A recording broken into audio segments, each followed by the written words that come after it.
ایک شخص نے حضرت علی رضی اللہ تعالی عنہ سے امیر ہونے کا عمل مانگ لیا۔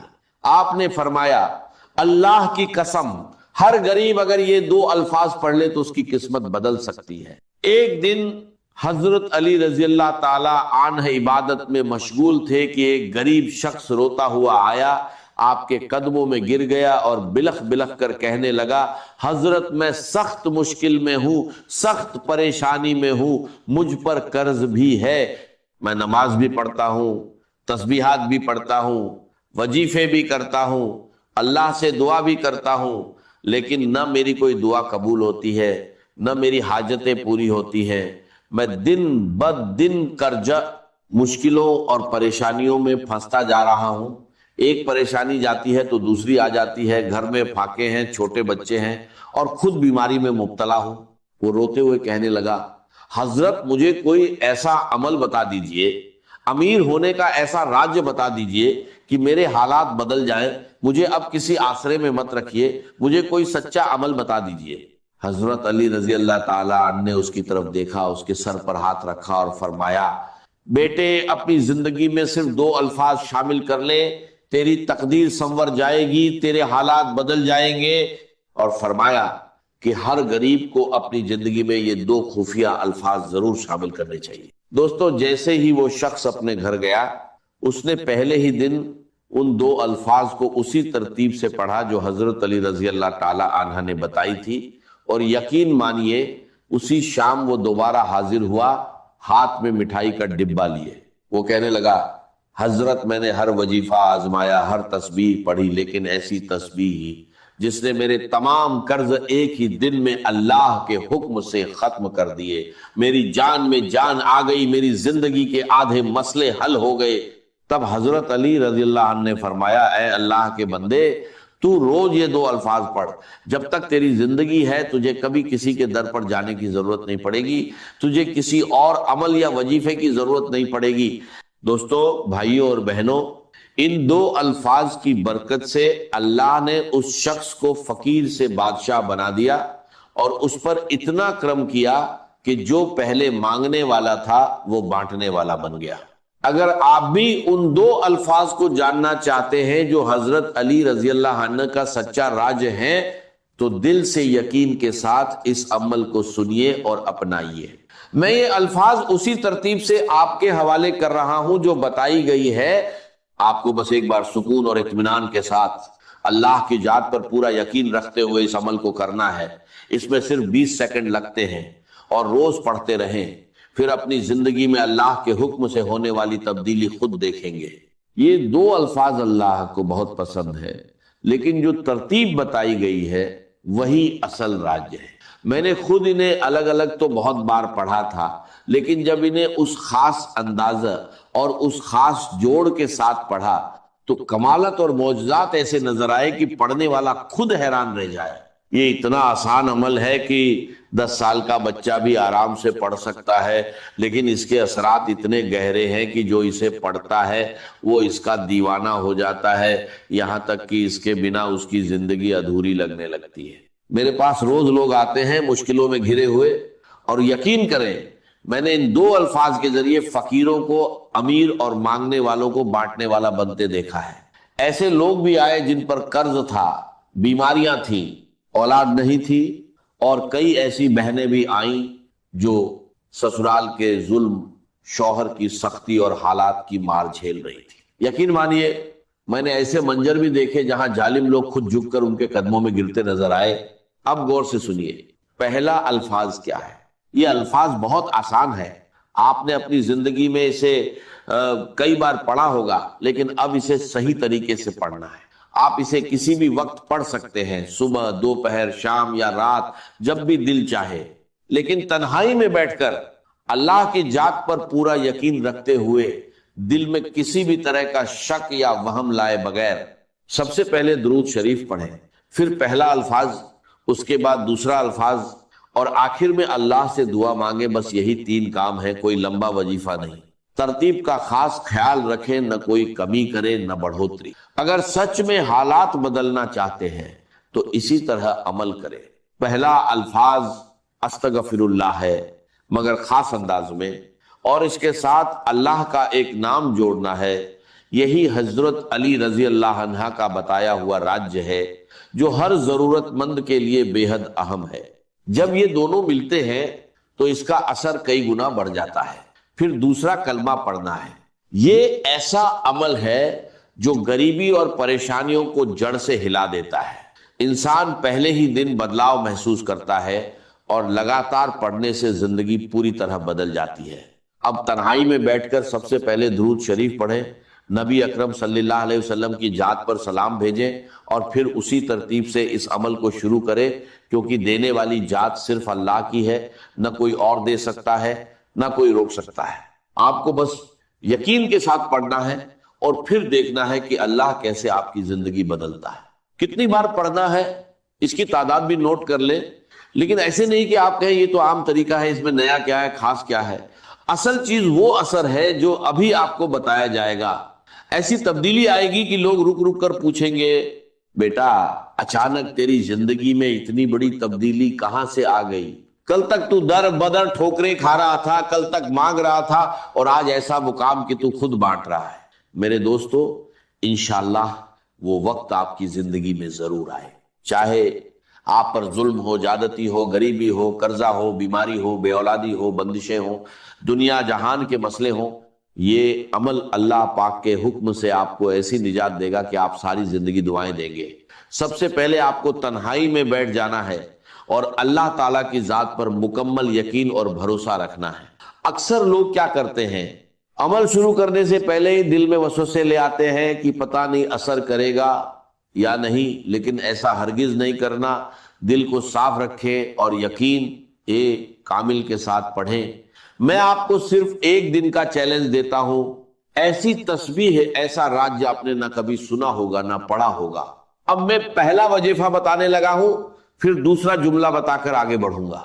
یہ عمل کسی خاص دن کے ساتھ مخصوص نہیں، سارے دن اللہ کے ہیں، چاہے پیر ہو، منگل ہو، بدھ ہو، جمعرات ہو یا جمعہ، اور ساری راتیں بھی اللہ کی ہیں، چاہے صبح پڑھیں، دوپہر پڑھیں، شام پڑھیں، گھر میں پڑھیں یا دفتر میں۔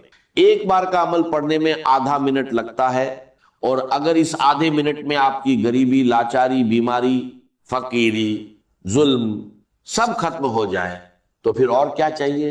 اگر آپ محبت میں ناکام ہیں، کسی سے محبت کرتے ہیں، شادی میں رکاوٹ ہے، اچھے رشتے نہیں آتے، یا کوئی بھی مسئلہ ہے، بس تنہائی میں بیٹھ جائے۔ اگر آپ چاہتے ہیں کہ غیبی خزانوں کے دروازے کھل جائیں، اللہ کی طرف سے مدد آنا شروع ہو جائے، غیب سے ایسے اسباب بنے کہ آپ خود حیران رہ جائیں، کوئی رشتہ دار، کوئی جھریا کہیں سے ایسا انتظام ہو جائے جو آپ کے وہم و گمان میں بھی نہ ہو، تو یہ سب ممکن ہو جائے گا، کیونکہ آپ اللہ کا محبوب عمل پڑھ رہے ہوں گے۔ اللہ نے ان دو جملوں میں ایسی طاقت رکھی ہے کہ جب آپ انہیں اللہ کے ولی کے بتائے ہوئے طریقے سے پڑھیں گے تو ناکامی کا 1% بھی امکان نہیں رہے گا۔ سب سے پہلے تنہائی میں بیٹھ کر نبی اکرم صلی اللہ علیہ وسلم کی ذات مبارک پر درود شریف پڑھنا ہے۔ بہتر ہے درود ابراہیمی پڑھیں، اگر وہ یاد نہ ہو تو صرف صلی اللہ علیہ وسلم پڑھ لیں، اور اگر وہ بھی نہ آتا ہو تو کوئی بھی درود شریف پڑھ لیں جو آپ کو یاد ہو۔ اس کے بعد وہیں بیٹھے بیٹھے اعوذ باللہ من الشیطان الرجیم بسم اللہ الرحمن الرحیم پڑھ کر عمل شروع کرے۔ اگر کسی کو درود شریف بھی نہ آتا ہو تو بھی عمل نہ چھوڑے، صرف ایک بار بسم اللہ الرحمن الرحیم پڑھ کر شروع کر دے۔ اصل طریقہ یہی ہے کہ ایک بار بسم اللہ الرحمن الرحیم پڑھا جائے، پھر پہلا جملہ یعنی استغفر اللہ بتائی گئی ترتیب سے، پھر دوسرا جملہ، اور اس کے بعد اللہ سے مانگا جائے۔ میرے ناظرین، اس عمل میں ناکامی کا ذرا بھی امکان نہیں۔ جب میں نے پہلی بار یہ دو جملے پڑھے تو پہلے ہی دن اللہ پاک نے ایسا کرم فرمایا کہ میں خود حیران رہ گیا۔ اس عمل نے میرا بند کاروبار چلا دیا، قرضہ اتروا دیا اور بیماری دور کر دی۔ آج بھی میں روز یہ عمل پڑھتا ہوں اور اللہ مجھے روز نوازتا ہے۔ جو لوگ کہتے ہیں کہ وظیفے اثر نہیں کرتے، حقیقت یہ ہے کہ انہوں نے کبھی سچے دل سے عمل کیا ہی نہیں۔ خدا کے لیے اپنی زندگی میں ایک بار اس سادہ مگر طاقتور عمل کو ضرور پڑھ لیں۔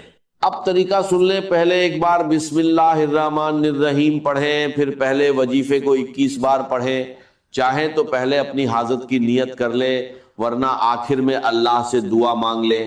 یہ عمل دن کے کسی بھی وقت تنہائی میں مکمل یقین اور توجہ کے ساتھ پڑھنا ہے، نہ کہ موبائل یا دنیاوی خیالوں میں الجھ کر۔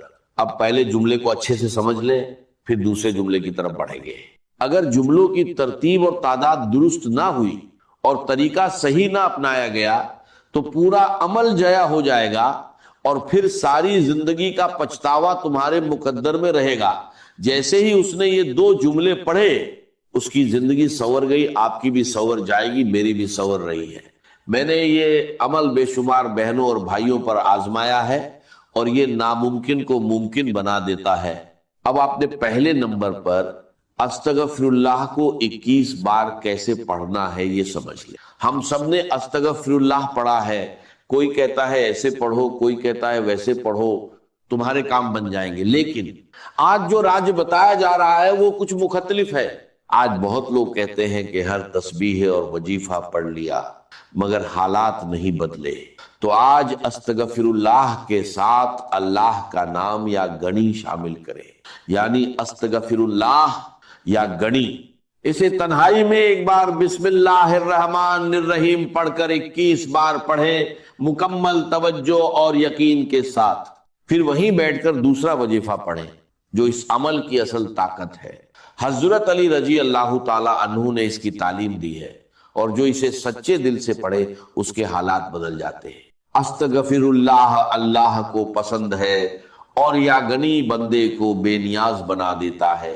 صحیح ترتیب سے پڑھنے پر ہر تنگی دور ہو سکتی ہے۔ اس کے بعد لا الہ الا اللہ محمد الرسول اللہ کو 21 بار پڑھے، یہی سب سے بڑا اور افضل کلمہ ہے۔ اس کے بعد ایک اور جملہ شامل کرنا ہے۔ جب پہلا کلمہ 21 بار مکمل ہو جائے تو اللہ پاک کا ایک خاص نام یا حل المشکلات 21 بار پڑھنا ہے، جس کا مطلب ہے اے مشکلوں کو حل کرنے والے۔ یہ نام آپ کی زندگی سے ہر پریشانی کو جڑ سے ختم کر دے گا۔ یاد رکھیں، یہ سب ایک ہی جگہ بیٹھ کر مکمل یقین کے ساتھ پڑھنا ہے، اور پھر اللہ سے دعا مانگنی ہے۔ ہاتھ اٹھا کر دامن پھیلا کر مانگیے، انشاءاللہ بنا مانگے بھی مل جائے گا۔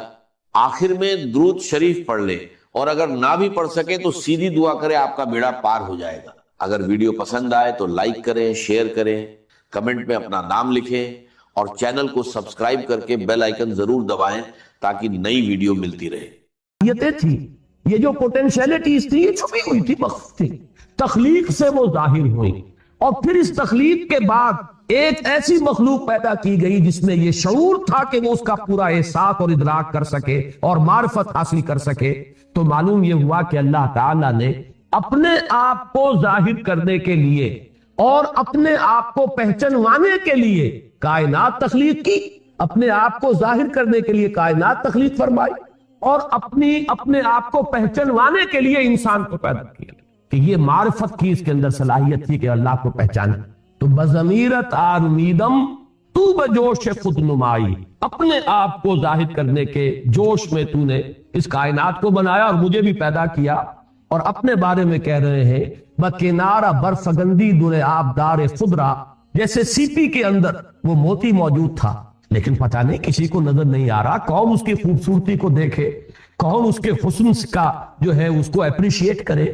تو اس نے اپنا منہ کھولا اور موتی کو باہر پھینکا تاکہ اس موتی کا حسن ظاہر ہو۔ تو نے بھی مجھے اپنے اندر سے نکال کر باہر ڈالا ہے۔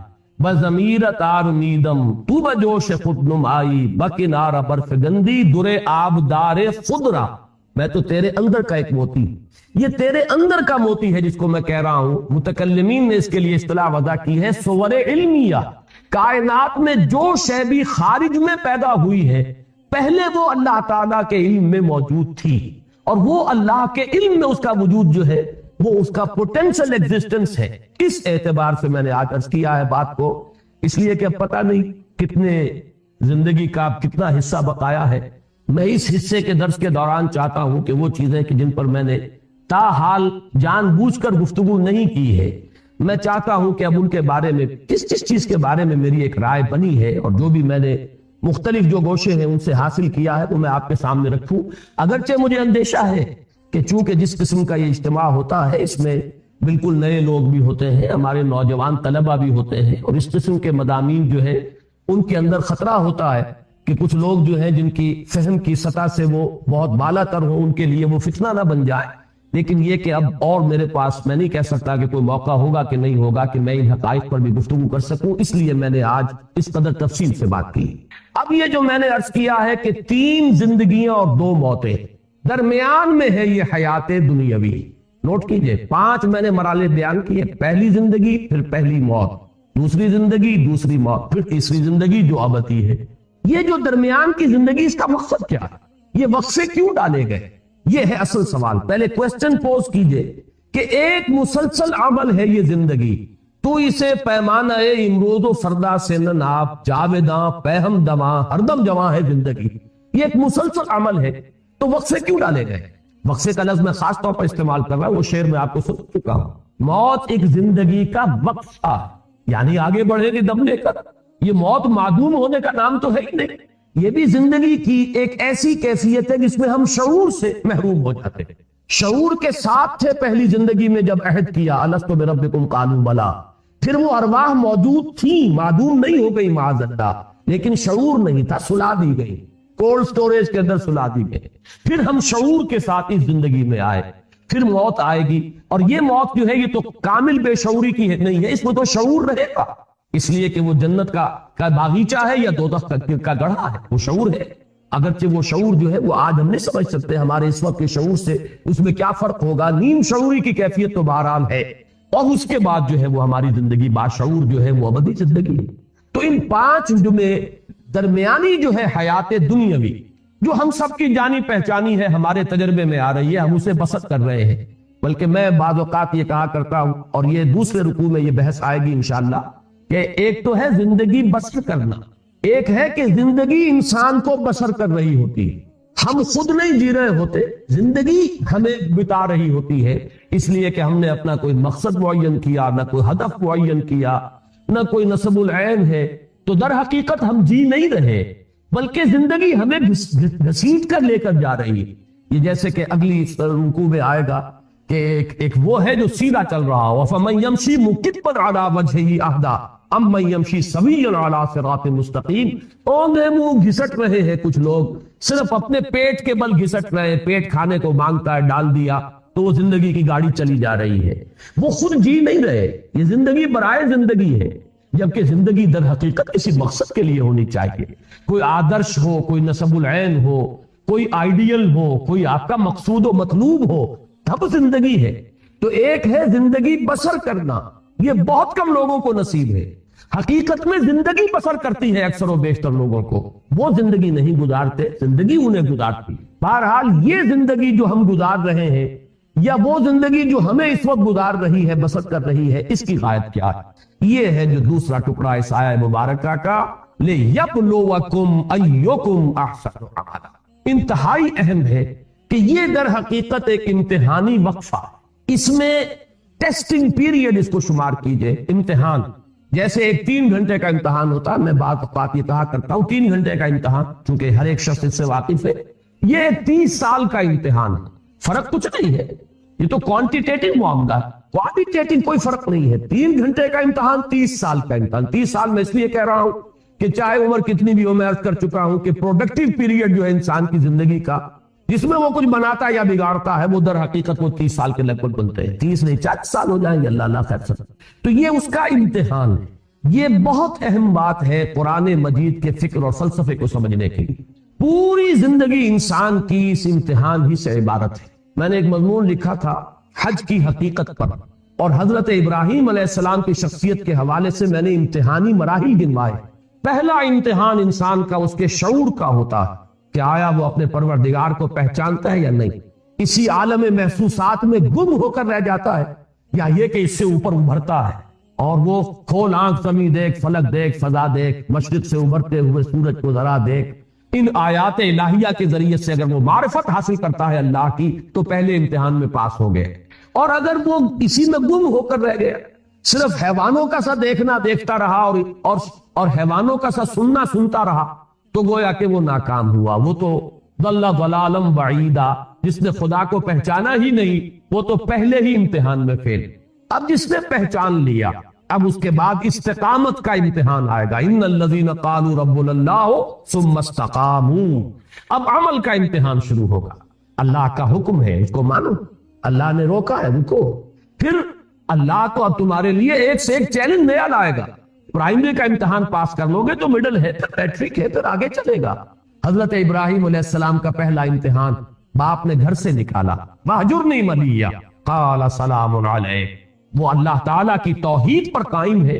پہلا امتحان جو ہے عمل کا پاس کیا ہے کہ وہ باپ نے گھر سے نکال دیا. اس کے بعد اس سے بڑا امتحان اب وہ نمرود کے دربار میں پیش ہو رہی ہے.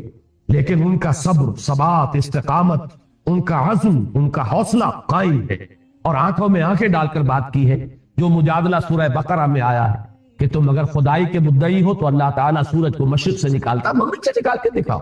فبہت الذی کفر. تیسرا امتحان ڈال دو اس کو آگ میں، اس کو جلا دو. بہت بڑا الاؤ بنا دیا گیا اور کھڑا کر دیا گیا. اب بھی آخری موقع ہے، باز آ جاؤ، رجوع کر لو. یہ امتحان کامیاب ہوئے. بے خطر کود پڑا آتش نمرود میں عشق، عقل ہے محو تماشائے لب بامر. چوتھا امتحان انی مہاجر الی ربی سیہدین. گھر بار وطن کو چھوڑ کر بالکل سمجھیے ان ولڈرنس نکل گئے ہیں. اس لیے کہ اس وقت کی دنیا کا تصور کیجئے. آج سے 4,500 سال قبل کی دنیا، کہاں معلوم تھا کہ کہاں جا رہے ہیں، کیا حالات ہوں گے، کہاں پر ہمیں کوئی ہوٹل بنے ہوئے ملیں گے یا سرائیں ملیں گی. لیکن نکل گئے. پھر پوری زندگی مہاجرت میں ہے، آج یہاں ہے کل وہاں ہے. اور آخری امتحان جس پر کہ میں نے الفاظ لکھے ہیں کہ اس سے بڑی کامیابی اور کوئی نہیں ہو سکتی کہ ممتحن پکار اٹھے کہ وہ امتحان واقعتاً بڑا کڑا تھا.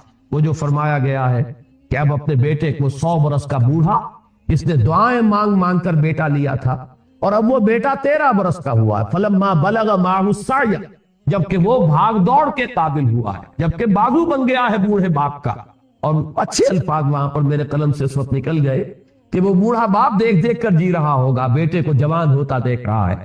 میرے مشن کا علم بردار، میرے کام کو آگے لے کر چلنے والا، میرے دست و بازو بننے والا اللہ نے مجھے عطا فرمایا ہے، ولی عطا فرمایا ہے، ساتھی عطا فرمایا ہے. آخری امتحان جو ہے ممتحن کے ترکش امتحان میں ایک تیر باقی تھا، اور وہ سب سے زیادہ کاری تیر.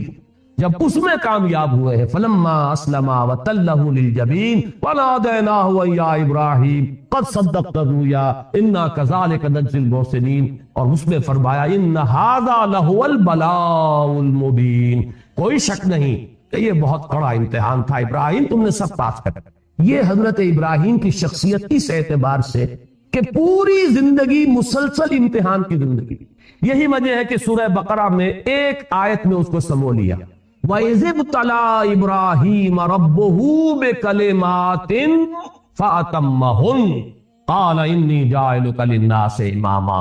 یاد کرو جب کہ اللہ نے امتحان لیا، ابتلاء کیا، آزمایا ابراہیم کو بڑے بڑے امتحانات میں. کلماتن اس لیے کہ یہ تفخیم کے لیے ہے، تنکیر نکرہ کا لفظ. بڑے بڑے امتحانات میں سے گزارا، اور جب وہ تمام میں پورا اترا تب کہا انی جاعلک للناس اماما، اب میں تمہیں پوری نوع انسانی کا امام بنا رہا. اس مقام پر فائز ہونے کے لیے وہ تمام ٹیسٹ جو ہے وہ پاس کرنے پڑے حضرت ابراہیم کو علیہ الصلوۃ والسلام. تو در حقیقت پوری زندگی امتحان. یہی امتحان ہے کہ جو اب آپ پر دنیا کی جو کیفیات عدلتی بدلتی رہتی ہیں، کبھی فراخی ہے، کبھی تنگی ہے، کبھی صحت ہے، کبھی بیماری ہے، کبھی مفلسی ہے، کبھی تمنگری ہے، کبھی حالت خوف ہے، کبھی حالت امن ہے، کبھی اللہ نے چھپر پھاڑ کر کچھ دے دیا ہے، اور کبھی اچانک جو کچھ تھا چھین لیا. یہ سب کیا ہے؟ امتحان ہے. چنانچہ سورۃ الفجر کے اندر جو مضمون آیا ہے کہ فَأَمَّا الْإِنسَانُ إِذَا مَا ابْتَلَاهُ رَبُّهُ فَأَكْرَمَهُ وَنَعَمَهُ فَيَقُولُ رَبِّي أَكْرَمَنِ وَأَمَّا إِذَا مَا ابْتَلَاهُ فَقَدَرَ عَلَيْهِ رِزْقَهُ فَيَقُولُ رَبِّي أَهَانَنِ. کلا، انسان کا بڑا مغالطہ ہے، بڑے دھوکے میں آ جاتا ہے جب اس کا رب اسے آزماتا ہے. آزمانے کے لیے اسے دولت دیتا ہے، نعمتیں دیتا ہے، وہ سمجھتا ہے میرے رب نے مجھے عزت دے دی. عزت نہیں ہے، امتحان ہے خدا کے بندے. اسی طریقے سے جب وہ امتحان لیتا ہے دوسری شکل، وَإِذَا مَا ابْتَلَاهُ فَقَدَرَ عَلَيْهِ رِزْقَهُ، اس پر اس کے رزق کو تنگ کر دیتا ہے، ناپ تول کر دینے لگتا ہے حساب کتاب سے، تو کہتا ہے ربی اہانن، میرے رب نے تو مجھے ذلیل کر دیا۔ نہیں، یہ ذلت نہیں، وہ عزت نہیں، یہ ذلت نہیں۔ عزت اور ذلت کا فیصلہ تو قیامت کے دن ہوگا۔ ذالک یوم التغابن، جس کو اس دن جس کا اعزاز ہو گیا وہ ہے عزت والا، اور جو اس روز ذلیل ہو گیا اور عذاب مہین کے اندر مبتلا کر دیا گیا وہ ذلیل ہو گیا۔ باقی اس دنیا کی زندگی میں یہ کیفیت بھی امتحان کی ہے، وہ کیفیت بھی امتحان کی۔ تو اس پورے کے اوپر، زندگی کے اوپر اس کو پھیلائیے کہ در حقیقت یہ حیات دنیاوی جس کو ہم اپنی غلط فہمی میں زندگی کہہ بیٹھتے، یہ زندگی نہیں ہے، یہ 3 زندگیوں میں سے ایک زندگی ہے، بلکہ 5 زندگیوں میں سے ایک زندگی، اس لیے کہ موت بھی ایک طرح کی زندگی ہے، بے شعوری کی زندگی ہے در حقیقت موت، معدوم ہونے کا نام تو ہے ہی نہیں۔ تو 5 وقفے ہیں جن میں یہ درمیانی وقفہ ہے جو ہم یہاں بسر کر رہے ہیں، اور اس کی حیثیت ایک امتحانی وقفے کی ہے۔ تو میں نے جو دوسرا شعر کہا تھا علامہ اقبال کی اس نظم میں، وہ اس نظم کا آخری شعر ہے۔ قلزم ہستی سے تو براہ مانند حباب، اس زیاں خانے میں تیرا امتحان ہے زندگی۔ یہ امتحان کا ایک پیریڈ ہے۔ اور بڑا پیارا ایک شعر کہا ہے، تو عرصۂ محشر میں ہے پیش کر غافل عمل کوئی اگر دفتر میں ہے، کہ تم سمجھتے ہو کہ وہ حشر جو پھر بعد میں ہوگا وہ تو در حقیقت حشر کا ظہور ہے۔ اصل میں عرصۂ محشر میں ہم اس وقت ہیں۔ عرصہ ہے، یہ عرصہ نہیں ہے، لفظ عرصہ کہتے ہیں میدان کو، عرصۂ محشر میں ہے۔ یہ پہلا مصرع پورا کیا ہے؟ یہ گھڑی محشر کی ہے تو عرصۂ محشر میں ہے، پیش کر غافل عمل کوئی اگر دفتر میں ہے۔ یہ زندگی ہے اصل محشر۔ وہ محشر جو ہوگا وہ در حقیقت اس کے نتائج کے اعلان کے لیے ہوگا۔ اصل میں تو اگر کوئی عمل کا تمہارے دفتر میں ہے تو نکالو، برابر ہر کے اندر سینہ داری، سرود نالے آہے فغانے، جو تمہارے اندر ہے اسے باہر نکال کر پیش کرو۔ اس لیے کہ در حقیقت یہ حشر تو یہاں ہو رہا ہے، جیسے کہ آتا ہے حاسبوا انفسکم من قبل ان تحاسبوا۔ اصل میں تو محاسبے کے عالم میں اس اگر ہم پہچان لیں کہ ہمارا امتحان اب ہو رہا ہے، اور وہ جو نتیجے کے دن ہے وہ تو در حقیقت اس کا ظہور ہے، اس کے نتیجے کا۔ اصل تو ہم یہاں بنا یا بگاڑ رہے ہیں اپنی قسمت کو اور اپنے مستقبل کو اور اپنی ابدی زندگی۔ تبارک الذی بیدہ الملک وہو علی کل شیء قدیر الذی خلق الموت والحیاۃ لیبلوکم ایکم احسن عملا، تاکہ تمہیں آزمائے۔ اب یہ نوٹ کیجئے، یہ جو لفظ ہے یہ بلا یبلو، یہ ثلاثی مجرد میں بھی آیا ہے، لیبلوکم ثلاثی مجرد ہے، یہی پر ابلا یبلی بھی آتا، لیبلیکم منہ بلاء حسنا، ابلا باب افعال سے بھی آتا، پھر باب افتعال سے کثرت آیا، نبتلی ہے، یبتلیکم، ان اللہ مبتلیکم بنہر، تو یہ جو لفظ آتا ہے باب افتعال سے، تینوں کا مفہوم ایک ہی ہے۔ بہت سے الفاظ جو ہے وہ مختلف ابواب میں آنے کے بعد مفہوم کچھ بدلتے ہیں، لیکن بلا یبلو، ابلا یبلی، ابتلا یبتلی، ان تینوں کا مفہوم ایک ہی ہے۔ لیبلوکم ایکم احسن عملا، تاکہ تمہیں جانچے، پرکھے، آزمائے کہ کون ہے تم میں سب سے اچھے عمل کرنے والا۔ اب اس کے حوالے سے میرا ذہن منتقل ہوا ہے فوری طور پر، جو ڈارون کا نظریہ ہے اس کے ضمن میں 2 اصطلاحات آپ نے سنی ہوگی، اسٹرگل فار ایگزسٹنس، کہ یہاں دنیا میں اپنے وجود کو برقرار رکھنے کے لیے ایک اسٹرگل ہے، ایک مقابلہ ہے، ایک مسابقت ہے، ایک دوسرے کے ساتھ ہم زور آزمائی کر رہے ہیں اپنے آپ کو برقرار رکھنے کے۔ آپ کے پاس رزق کی مقدار محدود ہے، اب چھینا جھپٹی ہو رہی ہے، میں چاہتا ہوں میں آپ سے چھین لوں، آپ چاہتے ہیں میں مجھ سے چھین لیں، یہ ہے وہ اسٹرگل فار ایگزسٹنس۔ اور نمبر 2 اصطلاح ہے سروائیول آف دی فٹسٹ، اس میں جو جتنا فٹ ہوگا وہ جیت جائے گا، وہ باقی رہے گا، اور جو کمزور ہے، انفٹ ہے، وہ معدوم ہو جائے گا، اس کا وجود نہیں رہے گا۔ جیسے کہ اقبال نے کہا ہے، جرم ضعیفی کی سزا مرگ مفاجات، یہ جو بھی کمزور ہوگا، انفٹ ہوگا، معدوم ہو جائے گا۔ یہ ڈارون کے فلسفے میں یہ سپیشیز جو ختم ہو گئی، بڑے بڑے حیوانات ہوتے تھے، ڈائنوسارز وغیرہ، اب ان کا کہیں وجود نہیں ہے۔ کیوں ختم ہو گئے؟ کہ وہ اپنے آپ کو ماحول کے ساتھ سازگار نہیں کر سکے۔ جنہوں نے اپنے آپ کو ماحول کے ساتھ سازگار اور موافق بنا لیا وہ باقی رہے، جو فیل ہو گئے وہ ختم۔ تو میں نے یہ اصطلاحات صرف رکھی ہے، فلسفہ پڑھانا جو ہے ڈارون کا یا اس کی نفی یا اس کا اس بات پیش نظر نہیں ہے۔ قرآن مجید نے لفظ استعمال کیا ایکم احسن عملا، یہ سروائیول آف دی فٹسٹ نہیں ہے، بلکہ جو تم میں سے چناؤ